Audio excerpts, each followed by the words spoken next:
नमस्कार मु तिलोत्तमा पृष्ठे आपण मानक स्वागत करछि मो चैनल नारी अबला के दुर्बला नुहकु। आज हूँ पवित्र सांब दशमी।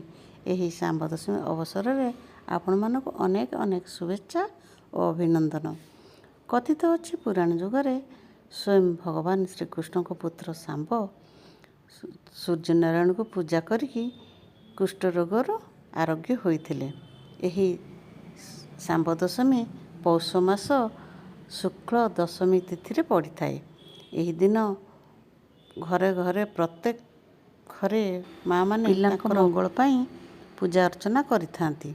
यही पूजा सकाळ सूर्योदय पूर्वर आरंभ होई सूर्यास्त पर्यंत शेष होता है। तीनोटी धूपरे सूर्य देवता को पूजा करती। प्रथम धूपरे विभिन्न प्रकार फल मूल पिठा इत्यादि जहाँ पिला मानको मानसिक करिकी पूजा करि थांती।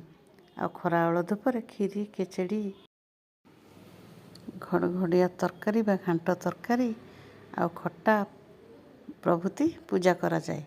आ तृतीय धूपरे बुढ़ा चकुड़ी करी सूर्योदय अस्त पूर्वर पूजा करि थांती।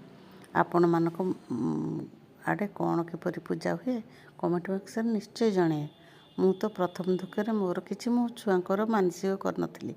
आगकाले जेते छुआ सेते मानसिक होता है सेमानक पई, किंतु मोर जेहेतु शाशु घरे नथिला मु प्रथम ही पूजा करथिली सेतमे मोर किसी मानसिक करनथिली।